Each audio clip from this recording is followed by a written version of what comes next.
To go hungry or get my medications is a choice I have had to make this year, writes RM from South Carolina, a Social Security recipient who is being hammered by soaring food and drug prices. There's not enough money for both. RM, who was responding to a survey by the Senior Citizens League, a nonprofit advocacy group, is hardly alone. With inflation running at its highest levels since the Reagan era, 40 years ago, seniors are having to make difficult and dangerous choices each day, as the price for both of these essentials jumps. Read, retirees, this is why you need to care about inflation. Race the state of things. According to a survey by the SCL, inflation has caused half of seniors to burn through emergency savings. Nearly half, 48%, have had to visit a food pantry or apply for food stamps.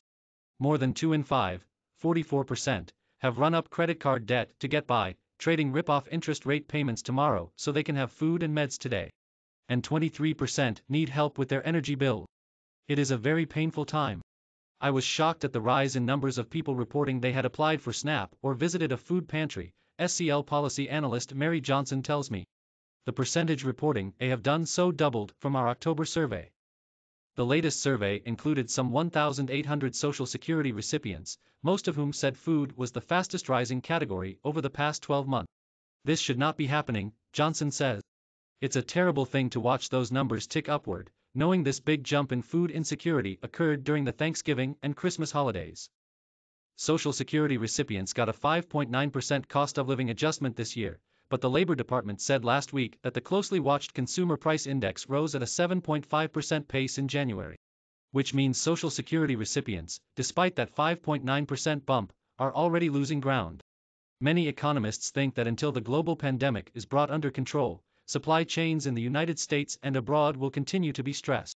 It's Econ 101, not enough goods are reaching the market. When demand tops supply, prices rise.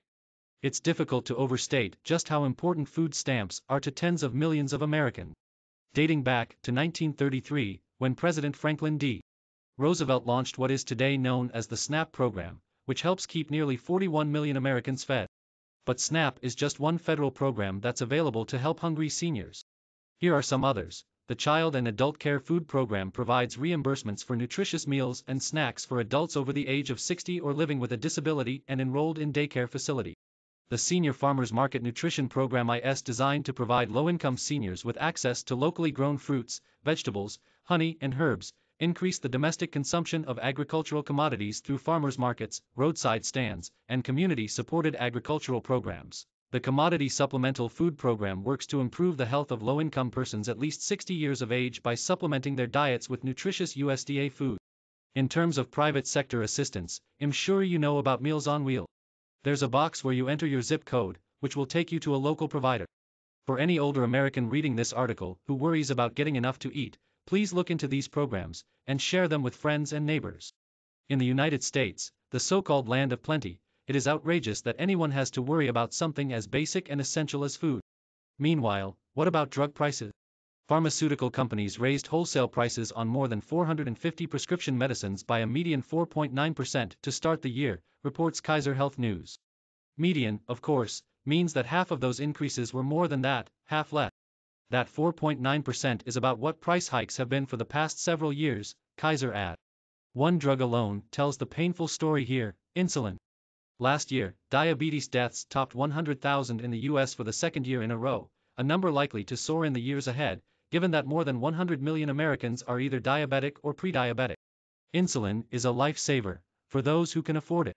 Introducing President Biden at a drug price event in Virginia last week, a 12-year-old boy, Joshua Davis, said he has diabetes, as does his father. Even though the Davis family has insurance, it still spends between $6,000 and $7,000 per year on insulin. To save money, the family sometimes uses expired insulin. Got that kind of money lying around? Millions of seniors, heavily if not utterly dependent on Social Security, certainly don't. Food or insulin? Why, in America, are people forced to make such choices?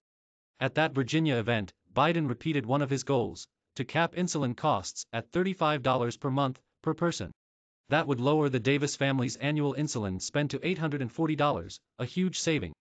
But the insulin cap is part of the president's giant Build Back Better legislation that, after passing the House, has gone nowhere in the Senate.